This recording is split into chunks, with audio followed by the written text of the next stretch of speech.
ជំរាបសួរដល់ពុកម៉ែបងប្អូនប្រិយមិត្តទាំងអស់គ្នាជួយshareចេញជាបន្ទាន់ដើម្បីឲ្យដឹងថាតើទេវតាឆ្នាំថ្មីនេះឈ្មោះអ្វី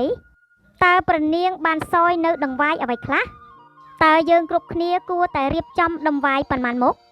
ដើម្បីឲ្យពុកម៉ែបងប្អូនប្រជាពលរដ្ឋទូទាំងប្រទេសឲ្យមានសិរីសួស្តីនៅក្នុងឆ្នាំម្សាញ់គ្រិស្តសករាជ2025នេះតោះពុកម៉ែបងប្អូនតាមដាននឹងទស្សនាវីដេអូមួយឃ្លីបនេះទាំងអស់គ្នាព្រះដេចជាគុណល្បីរន្ទឺនីសវណ្ណមនីរ៉េតបានប្រកាសឲ្យពុកម៉ែបងប្អូនត្រៀមទទួលទេវតាឆ្នាំថ្មីដែលមានឈ្មោះថាព្រះនាងករិកៈទេវីព្រះនាងបានសោយសណ្ដែកជាមួយទៅនឹងប្រេងល្ងបានចុះមកចម្ពោះទ្វីបនៅវេលាម៉ោង4ទៀបភ្លឺពុកម៉ែបងប្អូនត្រូវតែត្រៀមសម្អាតចិត្តសម្រាប់ធ្វើរឿងទាំងអស់នេះដើម្បីទទួលបាននូវពរជ័យសិរីសួស្តីឲ្យបានផល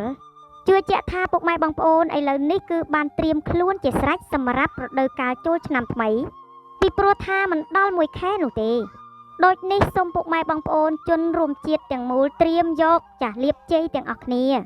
ថ្មីត្បិតតែឆ្នាំនេះទេវតាជិះខ្លាជាយានជំនិះ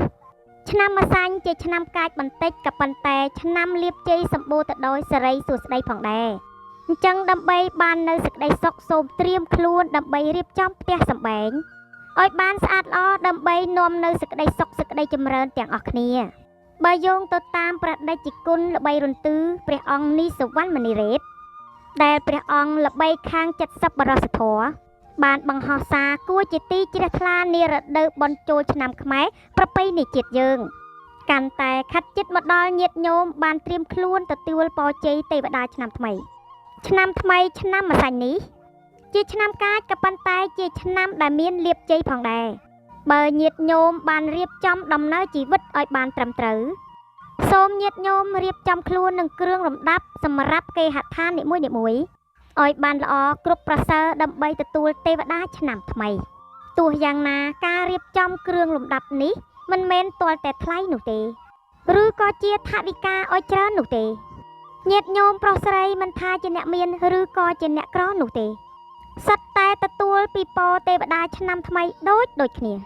ហើយព្រះនាងករិកៈទេវីសោយសណ្ដែកជាមួយទៅនឹងប្រេងល្ងជាអាហារសូមញាតិញោមបោសសម្អាតផ្ទះទាំងខាងក្នុងទាំងខាងក្រៅឲ្យបានស្អាតល្អ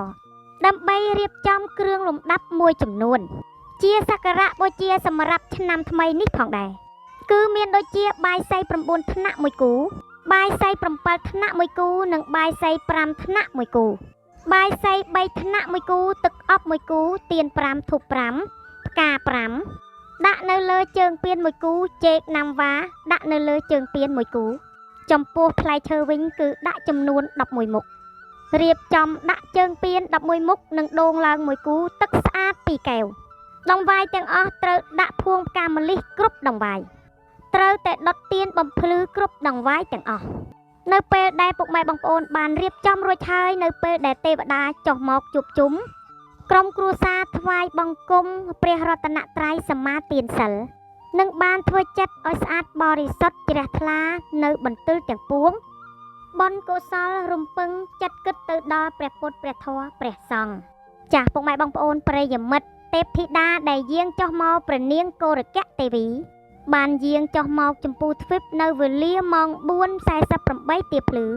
ត្រូវទៅនឹងថ្ងៃច័ន្ទ2រោចខែចេតនិងថ្ងៃ14ខែមេសាគ្រិស្តសករាជឆ្នាំ2025ព្រះនាងគឺជាបុត្រីទី2នៃកបិលមហាព្រហ្មវីដេអូមួយឃ្លីបនេះសង្ឃឹមថាពុកម៉ែបងប្អូនបានស្រឡាញ់និងចូលចិត្តនិងជួយ share ចែករំលែកដើម្បីបានវីដេអូថ្មីៗជារៀងរាល់ថ្ងៃជាចុងក្រោយក៏ជូនពរពុកម៉ែបងប្អូនក្នុងខែនេះឲ្យប្រយ័ត្នភ្លើងនិងជូនពរឲ្យពុកម៉ែបងប្អូនធ្វើដំណើរក្នុងឱកាសចូលឆ្នាំថ្មីដែលកំសាន្តកន្លែងនានាពោពេញទៅដោយរីករាយនិងសប្បាយសុវត្ថិភាពគ្រប់គ្នាជម្រាបលាជួបគ្នាជាមួយនឹងវីដេអូថ្មី